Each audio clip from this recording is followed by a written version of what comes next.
The second half of the book is I really love the whole book, and I feel a bit like you do.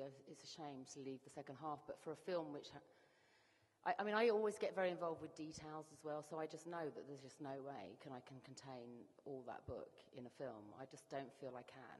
It would be 7 hours long or something. It would, and you'd all be tearing your hair out. But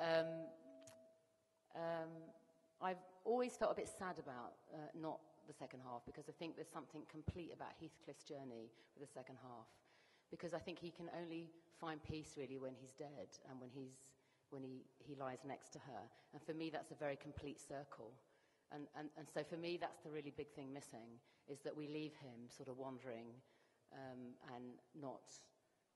it's not resolved, there's no resolution. So I was always very sorry and felt a bit bereft about not being able to really look at that second half and complete Heathcliff's circle. I think the way I've done it, he's stranded. It's not complete or resolved. And I think the only way it can be resolved is in death for him. So, yeah. But you have to make lots of compromises and decisions when you're doing something. And this happened all very fast as well. So it was seat of the pants filmmaking. It felt like to me anyway. So, but yeah, I am sorry about it. I don't think it was a good, I don't know. But I'm not going to do part 2, that's for sure. Oh man, they have the audition going on, so I went for it.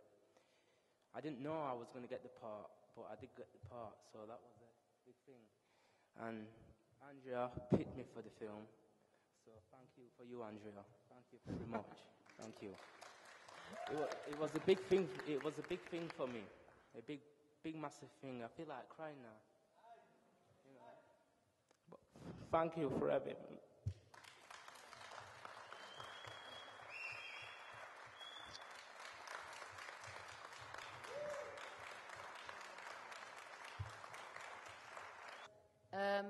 I was asked about picking Heathcliff as the protagonist.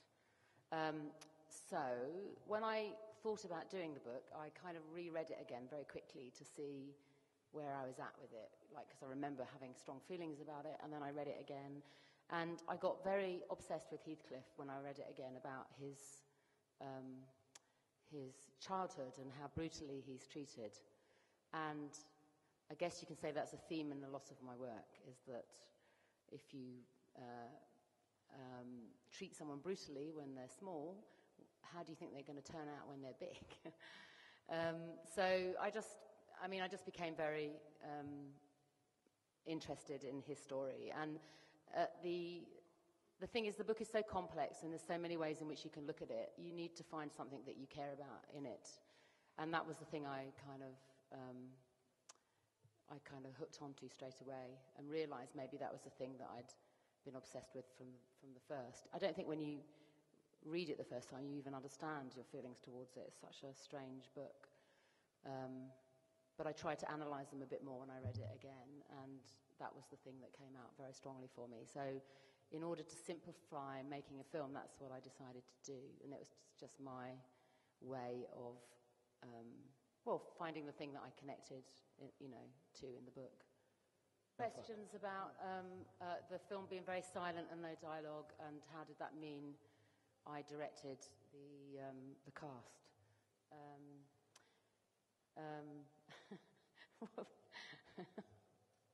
Sorry.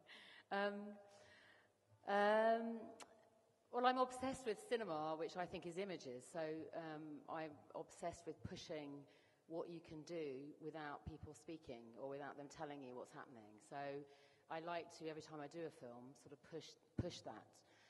And I feel that you can tell the story in images, so that's what I attempted to do. I think on some level, and maybe the cast can answer this, I think on some level having no dialogue is easier. I don't know. Kaya, you maybe can answer that, because you've done dialogue, no dialogue. Hello. Yeah, it was good. It was very interesting doing the silent takes, because that was something I'd never done before.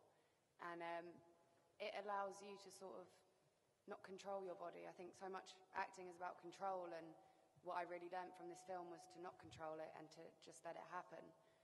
And I think the silence was a big part of that, because your brain is thinking and you're not thinking about lines, you're thinking emotion and you're relaxing, and it brings a lot more natural things, I think, to the performance without having to think about it.